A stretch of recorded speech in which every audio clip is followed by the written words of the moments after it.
Programme पहाड़ों के सफर में आज सफर करने जा रहा हूं मैं एक जन्नत नुमा मेडो का, जिसको कहा जाता है मंशी टॉप, और जंगली हयात का ये मस्कन है और खूबसूरत फॉरेस्ट।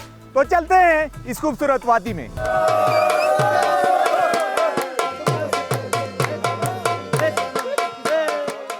आज मैं एक्सप्लोर करने जा रहा हूं डिस्ट्रिक्ट मानसरी की तहसील बालाकोट का एक खूबसूरत सियाती मकाम, जिसको कहा जाता है मंशी टॉप, जो जंगली हयात का मस्कन है। हम बालाकोट से होते हुए पहुंचेंगे शिड़ा में। शिड़ा में अपनी रात गुजारेंगे। रात को भी कोई एक्टिविटीज़ हमने प्लान की हुई है, क्योंकि वहाँ पर हमने टेंट भी लगाने हैं। हमारे साथ फॉरेस्ट फोर्स भी होगी और वो फॉरेस्ट के लॉ के बारे में भी हमें बताएंगे और नेशनल पार्क के बारे में भी बताएंगे। और इसके अलावा मेडो को एक्सप्लोर करेंगे। फर्स्ट टाइम प्रोग्राम पहाड़ों के सफ़र में हम आपके लिए मंशी टॉप को, वहाँ पर कुछ टूरिस्ट होंगे, उनसे भी बात करेंगे और वहाँ से जो मुख्तलिफ खूबसूरत सियाती मकामात हैं उनके भी आपको नज़ारे करवाएंगे। तो चलते हैं जी, सफ़र करते हैं अपना बालाकोट से शिड़ा, और शिड़ा से फिर होते हुए पहुँचेंगे हम मंशी टॉप तक।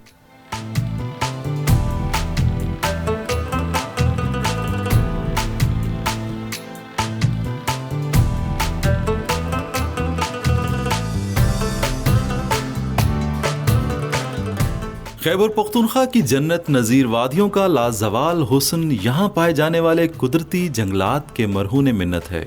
सयाहत और जंगलात को लाजिम व मुलज़ुम समझा जाता है। इसी बायस डिस्कवर पाकिस्तान के प्रोग्राम पहाड़ों का सफ़र की टीम ने इस मरतबा खैबर पख्तूनख्वा के ज़िला एबटाबाद में वाक़े खैबर पख्तूनख्वा स्कूल का विज़िट किया। सूबा भर के जंगलात के तहफ़्फ़ुज़ और शजरकारी को फ़रोग़ देने की गर्ज से इस स्कूल का क़याम अमल में लाया गया। खैबर पख्तूनख्वा फॉरेस्ट स्कूल एबटाबाद में सूबे के जंगलात की हिफाजत के लिए फॉरेस्ट फोर्स को पेशावराना तरबियत दी जाती है।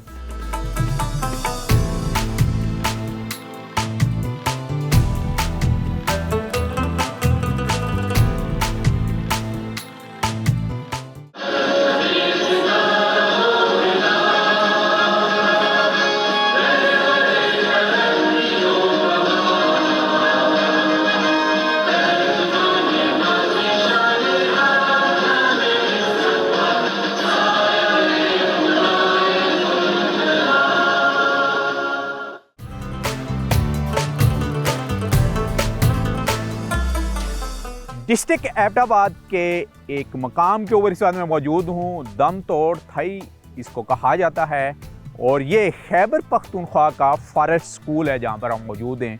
यानी यहाँ से जो फॉरेस्ट ये जो खूबसूरत नज़र आ रहा है आपको थ्रू आउट खैबर पख्तूनख्वा में, क्योंकि हम हज़ारा डिवीज़न में, तो हज़ारे के बेशुमार फॉरेस्ट में आपको दिखा भी चुका हूँ।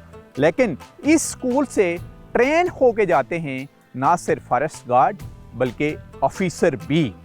तो बात करेंगे, हमारे साथ इस वक्त मौजूद हैं प्रिंसिपल हैं इस फॉरेस्ट स्कूल के, सैयद तारिक शाह साहब। उनसे जी तारिक साहब बताइएगा, सबसे पहले इस स्कूल के अगराज व मकासद क्या थे, यानी ऑब्जेक्टिव क्या हैं, कब कायम हुआ और क्या रोल प्ले कर रहा है ये? बिस्मिल्लाहिर्रहमानिर्रहीम। Khyber Pakhtunkhwa forest school basically तमाम सूबे के लिए वाहिद फॉरेस्ट ट्रेनिंग स्कूल है।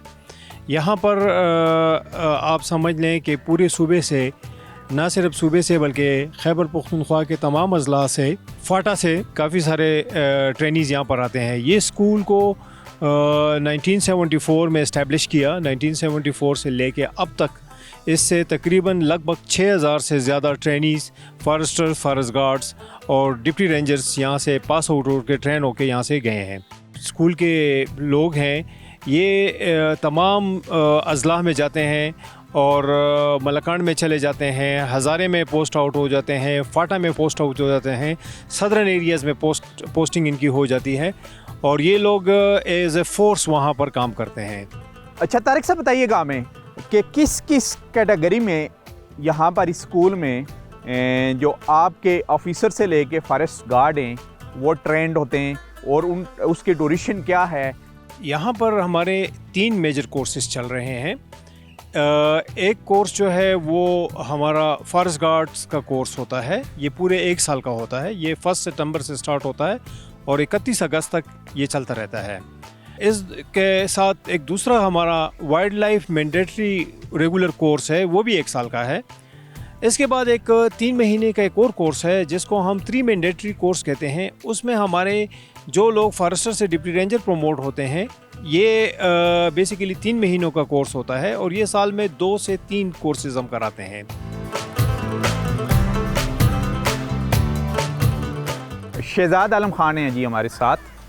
3 माह का ये कोर्स ये केपी फॉरेस्ट स्कूल से कंप्लीट करके अब वापस जा रहे हैं अपनी रेंज में, यानी जनूबी वज़ीरिस्तान में। तो उन्हीं से बात करेंगे। शहजाद, क्या सीखा आपने 3 माह में? कोई नई चीज़ें हमें बताई, पटवार के बारे में बताया, मतलब खसरा क्या चीज़ है और मेजरमेंट करने का तरीक़ेकार, और दूसरा उन्होंने लॉ के बारे में हमें बहुत सारी ऐसी बातें बताई जो हमें पहले मालूम नहीं थे।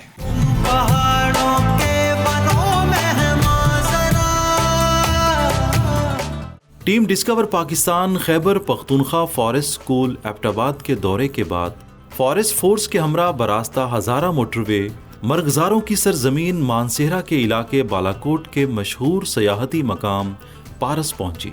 टीम पहाड़ों का सफ़र यहाँ अपनी गाड़ियाँ पार्क करके जीपों के जरिए वादी कागान में वाक़े खूबसूरत शारान फॉरेस्ट को एक्सप्लोर करने के लिए पहुंची, जहां के घने जंगलात और दिलकश आबशारें मुल्की व गैर मुल्की सयाहों की खास तवज्जो का मरकज़ हैं।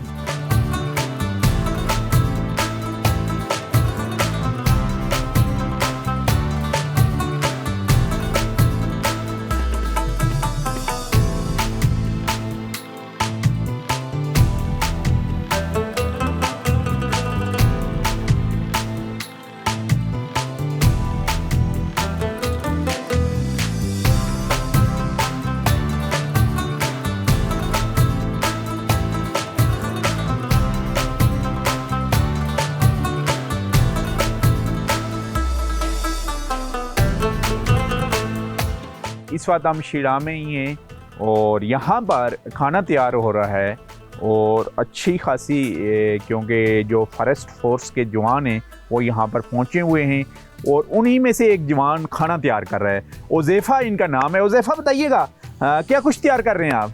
सर, इनके लिए हम तैयार कर रहे हैं जी, चिकन बिरयानी है और कौरमा है।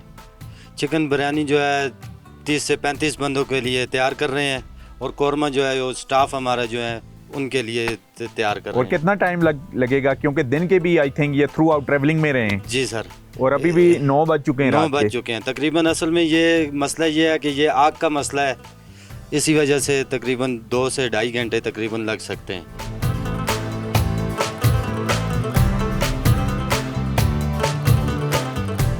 इस वक्त हम शिरा फॉरेस्ट में ही हैं और यहाँ पर जो फॉरेस्ट फोर्स हैं उसके जवान मौजूद हैं, बून फायर में अपने आप को ये वार्म अप कर रहे हैं, इसलिए कि दिन के ये थके भी हुए हैं। थ्रू आउट हमने अपने सफ़र का आगाज़ किया था डिस्ट्रिक्ट एबटाबाद से और फॉरेस्ट स्कूल से होते हुए हम पहुँचे बालाकोट में जो तहसील है डिस्ट्रिक्ट मानसरे की, और वहाँ से इन्होंने एशिया खुर्दनोश परचेज़ की। जैसे कि हमने किचन में आपको दिखाया कि जितना भी सामान मसलन वहाँ पर चिकन हो गया, इसके अलावा मुख्तलिफ़ किस्म की वेजिटेबल्स हैं और इसके अलावा राइस वहाँ से परचेज़ किए गए।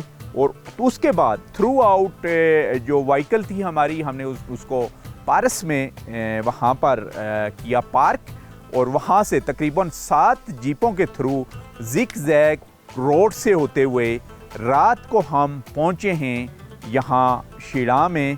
और तकरीबन नीचे एक गांव को क्रॉस किया तो उस वक्त मगरिब की अज़ानें हो चुकी थी और अभी 9:30 का टाइम है। यहाँ पर हम मौजूद हैं, हमारे साथ एक इंस्ट्रक्टर हैं, उनसे हम बात करेंगे क्योंकि फिर उन जवानों ने आके यहाँ पर टेंट भी खुद लगाए। 3 टेंट लग चुके हैं यहाँ पर।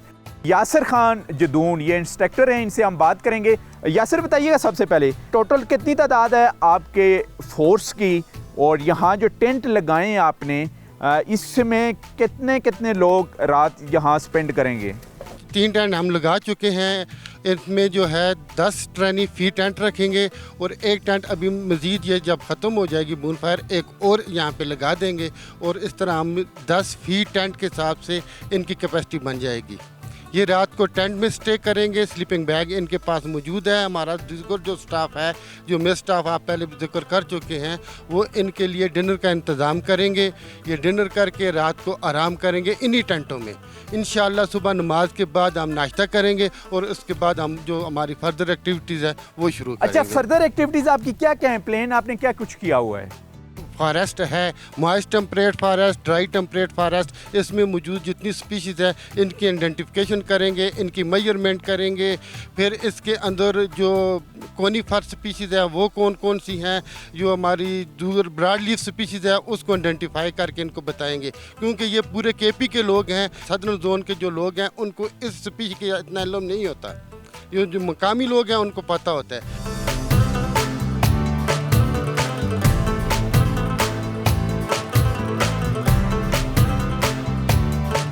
बहुत ही अच्छा एक्सपीरियंस रहा जी थ्रू आउट। आज हमारा दिन की एक्टिविटीज़ करते करते हम शीरां फॉरेस्ट में पहुँचे हैं। अब रात हो चुकी है।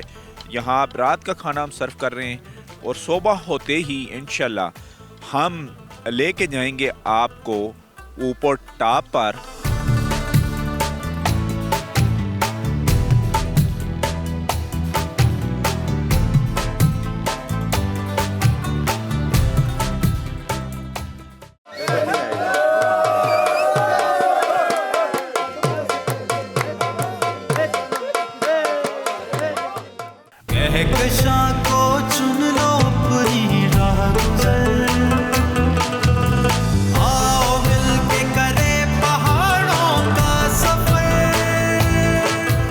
यहाँ रात गुजारने के बाद हमारी टीम अगली सुबह मानशी टॉप के लिए रवाना हुई।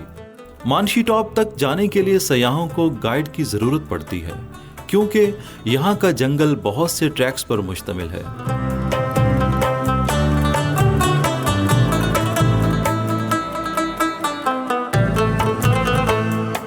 मानशी फॉरेस्ट की तरफ हमारा जो सफ़र है वो रवां दवा है और रास्ते में मानशी फॉरेस्ट भी है और थिक फॉरेस्ट है। तारिक साहब, सबसे पहले आप सिंपल फॉरेस्ट की डेफिनेशन करवाइएगा जिस फॉरेस्ट में इस वक्त हम मौजूद हैं। जिस जगह पे हम खड़े हैं इस जगह को मानशी रिजर्व फॉरेस्ट कहते हैं और ये जो कंपार्टमेंट है ये कंपार्टमेंट नंबर 13 है। इसका टोटल रकबा जो है वो तकरीबन 260 एकड़ है। रिजर्व फॉरेस्ट उस जंगल को कहते हैं जो प्योरली स्टेट ओन हो। और उसके बाद दूसरा कौन सा फॉरेस्ट है? प्रोटेक्टेड फॉरेस्ट जो है ये जो मलकंड के जितने भी जंगलात हैं और कुछ हिस्सा कोहिस्तान का ये प्रोटेक्टेड फॉरेस्ट में शामिल है। उसमें वो जो ज़मीन है वो गवर्नमेंट की है। सिर्फ टिम्बर के हवाले से जो इसमें से एक्सट्रैक्शन होती है उसमें उनको रॉयल्टी मिलती है उसकी। अच्छा, हमें देखें रास्ते में बेशुमार जो हैं दरख्त वो गिरे हुए हैं, बल्कि उनकी हालत इतनी खस्ता हो चुकी है कि वो बिल्कुल ही लकड़ भी गड़ सड़ गई है उनकी। ये क्या वजह है? असल में इस तरह है कि ज़्यादातर जो दरख्त गिरते हैं ये तो बेसिकली लैंडस्लाइड से गिर जाते हैं या विंडफॉल ज़्यादातर होता है। कुछ अगर स्नोफॉल ज़्यादा हो जाए तो उसकी वजह से भी ये टूट के गिर जाते हैं। और टिम्बर माफिया को तो सवाल ही नहीं पैदा होता। रिजर्व फॉरेस्ट है। फॉरेस्ट लॉ क्या कहते हैं? फॉरेस्ट लॉ ये कहता है कि उसको अब बाकायदा उसकी मार्किंग होगी, उसकी एनुमरेशन हो जाएगी, उसकी मार्किंग लिस्ट बनेगी और उसके बाद फिर बाकायदा उसको DFO वेरीफाई करता है, उसकी चेकिंग होती है। उसके बाद फिर उसके लीज प्रोसीजर के तहत फिर उसको हम ट्रांजिट डिपो में लेके जाते हैं और ट्रांजिट डिपो से फिर मेन डिपो जो हमारा गौराबाद में है वहाँ पे जाता है। आफ्ताब साहब, बताइएगा आप कि वाइल्ड लाइफ के लॉ क्या कहते हैं कि जब कोई दरख्त जंगल में गिर जाए या मुख्तलिफ़ किस्म के लोकल कम्युनिटी भी इन्वॉल्व होती है, कहीं तो परमिट पर भी इशू करवा रहे हैं दरख्त जो काटे जाते हैं, या जैसे ये हमारे सामने है, उसमें वाइल्ड लाइफ का लॉ क्या बोलता है कि उसको वाकई मूव कर देना चाहिए या उसको यहाँ पर ही रहना चाहिए? असल में जो हमारा वाइल्ड लाइफ जो एक्ट है, Khyber Pakhtunkhwa wild life and biodiversity act 2015, तो उसके अकॉर्डिंग में हमने मुख्तलिफ प्रोटेक्टेड एरियाज़ डिक्लेयर किए हुए हैं, जिस तरह नेशनल पार्क है, वाइल्ड लाइफ सेंचुरी है, उसके अलावा बहुत से जो है वो गेम रिजर्व्स हैं। तो जो दरख्त हमारे प्रोटेक्टेड एरिया की पेरिफेरी में उसके एरिया में जो गिरता है, तो अकॉर्डिंग टू इंटरनेशनल ऑब्लिगेशंस भी और अकॉर्डिंग टू आवर एक्ट हम उसको मूव नहीं कर सकते, क्योंकि बेसिकली जो सारा एरिया है वो एक नेचुरल इकोसिस्टम सर्विसेज ये प्रोवाइड करते हैं। They also provide ecosystem services like they provide shelters for different species, like जो हमारे रूडेंट स्पीशीज़ हैं, हमारे जो खजिंदे हैं, जो रेप्टाइल्स हैं, तो उनके लिए एक तो कवर प्रोवाइड करता है, दूसरा जो इस पे नेचुरल डिकम्पोजिशन स्टार्ट हो जाती है, जिससे ये आहिस्ता आहिस्ता गल सड़ के इसी मिट्टी का हिस्सा बन जाता है, और फिर इस पे जो कीड़े मकोड़े आते हैं, उन कीड़ों को खाने के लिए बर्ड्स आते हैं, और ये पूरा एक नेचुरल इकोसिस्टम जो है वो डेवलप हो जाता है। और उससे फिर बाकी जो इकोसिस्टम जो सर्विसेज हैं, लाइक गशिंग वाटर है, जो पानी की जो अवेलेबिलिटी है, फिर आप ये देख रहे हैं ये पूरा ट्रैक कितना हरा भरा है, तो ये सारे के सारे इकोसिस्टम में है। तो हम जो है जो हमारे जो प्रोटेक्टेड एरियाज़ हैं, जो महफूज इलाके हैं, उनसे हम ये करते हैं कि हमारे एक्ट के हिसाब से ये चीज़ें एज सच वहीं पे पड़ी रहें जी।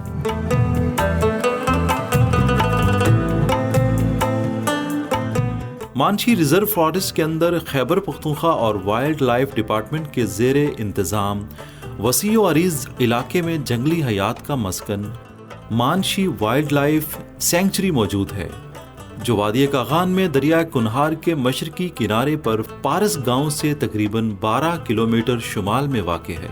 मानशी वाइल्ड लाइफ सेंचुरी को 30 मार्च 1977 में कायम किया गया।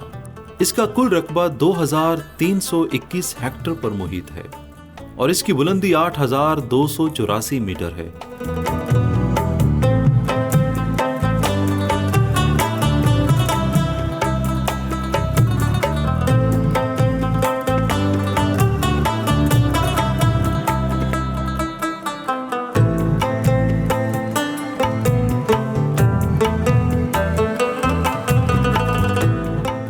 मानशी टॉप के ऊपर इस वक्त बादल पहुंच चुके हैं, यानी किसी भी टाइम वो बरस भी सकते हैं।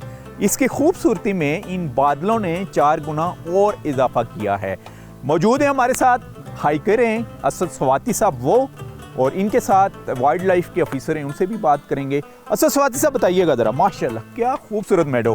क्रेडिट देंगे कि हमारी वजह से आज फॉरेस्ट स्कूल के इंटर्नी और ऑफिसरों ने भी ये मेडो देख ली है। बिल्कुल जी, मैं डिस्कवर पाकिस्तान चैनल का शुक्रिया अदा करना चाहूँगा। पूरे पाकिस्तान बल्कि पूरी दुनिया में पाकिस्तान की एक अच्छी तस्वीर प्रमोट कर रहे हैं, और रिच फॉरेस्ट, हमारे lush green forest, wild life और ये हमारे मेडोज, इनको पूरी दुनिया में ये प्रमोट कर रहे हैं। मेडो के ऊपर हैं हम, यहाँ से रास्ते कहाँ कहाँ जा रहे हैं? अभी ये यहाँ से एक रास्ता जाता है मूसा की मसल्ले की तरफ, यहाँ से कमाल बंद की तरफ एक रास्ता जाता है, यहाँ से नदी बंगला की तरफ भी रास्ता जाता है। मैं हाइकिंग के शौकीन लोगों से ये रिक्वेस्ट करूँगा कि वो पारस के रास्ते से जिस वक्त शड़ां आएँ, बहुत ही अच्छा ट्रैक है, फॉरेस्ट का ट्रैक है, जीप रोड है, वहाँ से आएँ शड़ां, वहाँ पर रात क़याम करें, और तमाम हाइकर्स इन जगहों पर आकर ये खूबसूरती अपने अंदर समो सकते हैं। अच्छा उसामा, आप वाइल्ड लाइफ में मुझे बताइएगा, इसको सेंचुरी मेडो वाइल्ड लाइफ वाले क्यों कह रहे हैं, ये बताइएगा मुझे। एक्चुअली ये जो मानशी है, मानशी वाइल्ड लाइफ सेंचुरी है, ये 30 मार्च 1977 को ये वाइल्ड लाइफ सेंचुरी करार पाई गई थी और बाकायदा नोटिफिकेशन के तहत। और ये सेंचुरी उस जगह को बनाया जाता है जहाँ पर एक सेफ़ ब्रीडिंग ग्राउंड हम प्रोवाइड कर सकें वाइल्ड एनिमल्स को, वहाँ पे वो ब्रीड कर सकें, और वहाँ पे वो एक उनके लिए एक सेफ़ हेवन होती है। यहाँ पर हमारे पास black bear, common leopard, grey wolf, red fox और इस तरह और भी काफ़ी सारी वाइल्ड लाइफ की स्पीशीज़ हैं, जिसके अंदर फीजेंट्स को क्लास फीजेंट, कलीज फीजेंट है, और मुख्तलिफ इस तरह इसके हमारे पास रोडेंट्स हैं, पीका है, हमारे पास हाउस श्रीव है। तो इनके लिए एक सेफ़ ब्रीडिंग ग्राउंड हम प्रोवाइड कर सकें, तो इसके लिए हम लोग यहाँ पर इसको वाइल्ड लाइफ सेंचुरी करा दिया गया है। और ये सेक्शन 26 के तहत wild life and biodiversity act के तहत 2015 के तहत हमने इसको वाइल्ड लाइफ सेंचुरी करा दिया गया है। अच्छा, थैंक यू वेरी मच। इस वक्त मानशी टॉप के ऊपर ही हैं हम, और यहाँ पर टूरिस्ट भी मौजूद हैं जो थ्रू आउट फैसलाबाद से सफ़र करके यहाँ पहुँचे हुए हैं। उन्हीं से ही बात करेंगे। जी, नाम बताइएगा अपना। जी, मेरा नाम सलीम अहमद है और फैसलाबाद से मैं आया हूँ। ये मेरे स्टूडेंट्स हैं, इनको मैं लेकर आया हूँ वहाँ कॉलेज से। और हर साल हम स्टडी ट्रिप करते हैं, एडवेंचर ट्रिप करते हैं मुख्तलिफ़ इलाकों का।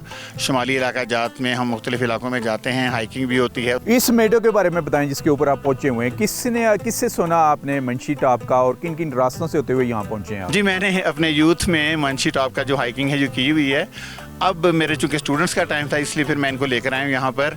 और डिफरेंस इसमें यह है इस दफ़ा कि पहले मैंने काफ़ी पीछे से हाइकिंग शुरू कर दी थी, इस दफ़ा जो है शुगरा के जंगल से हम हाइकिंग करके यहाँ पर आए हैं। अच्छा, मंशी टॉप के बारे में ये भी बताएं मुझे कि यहाँ पहुँच के आप, क्योंकि नादरन एरिया में और जगहों में घूमे हुए हैं, तो इस जैसा खूबसूरत मेडो कहीं और भी देखा है जिसमें आप हाइकिंग करके पहुँचे हों? क्योंकि यहाँ पर तो तकरीबन 2 घंटे तो लग गए हैं हाइकिंग करते हुए, तो किसी और भी मेडो के ऊपर, इतनी बुलंदी के ऊपर पहले गए हैं आप? वादी का खान में one of the best meadows जो है वो मैं कहूँगा इसको मंशी टॉप को, और ये बहुत अच्छी जगह है और यहाँ पर लोगों को भी आना चाहिए। मैं कहूँगा कि एडवेंचर जो हमारे पाकिस्तान में है और पाकिस्तान में जो टूरिस्ट रिजॉर्ट्स हैं उनको विज़िट करना, उनकी हाइकिंग करना और उनको प्रिजर्व करना, ये बहुत ज़रूरी है। Thank you very much ji, thank you very much.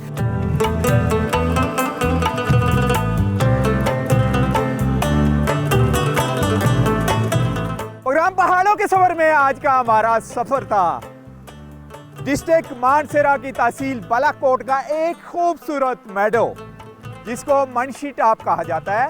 ये जंगली हयात का भी बहुत बड़ा मस्कन है। थ्रू आउट हमने रात गुजारी शिला फॉरेस्ट में और उसके बाद थिक जो जंगलात है उससे होते हुए इस खूबसूरत मेडो के ऊपर पहुंचे, जहां जो नज़ारे हैं वो भी इंतहाई दिलकश हैं। इन वादियों के खास करके मूसा का मसल्ला, दर्शी, फिर सयाहों का जो एक और पसंदीदा टूरिस्ट मकाम है यानी शुगरा और सिरी पाए, वो भी यहाँ खूबसूरत नज़र आ रहे हैं। और ख़ास करके वेदर भी यहाँ का बहुत ज़्यादा खूबसूरत है। 2 दिन से यहाँ पर बारिश हुई है लेकिन आज सनी डे है और सनी डे के साथ साथ जब हम देखते हैं शुगरा की तरफ तो वहाँ पर बादल भी हमें सिरी पाए पर नज़र आ रहे हैं। तो मैं आपको रूट मैप के बारे में बताऊं टूरिस्ट को कि थ्रू आउट जब आप बालाकोट से सफ़र करते हुए पालस में आएंगे तो वहाँ जीप के थ्रू आप जबल टॉप पर पहुँचेंगे। वहाँ से भी आप मंशी जो टॉप है, ये खूबसूरत मेडो, इस पर आ सकते हैं। दूसरा रास्ता है कि आप शिला में जाके स्टे करें और वहाँ से सुबह फिर इस खूबसूरत फॉरेस्ट से होते हुए यहाँ पर इस मेडो पर पहुँच सकते हैं। इसी के साथ ही नसीर अब्बासी को इस जन्नत नुमा मंशी टॉप से इजाज़त दीजिए। नेक्स्ट वीक खैबर पख्तूनख्वा के किसी और खूबसूरत इलाके में आपसे मुलाकात होगी। तब तक के लिए अल्लाह हाफिज़।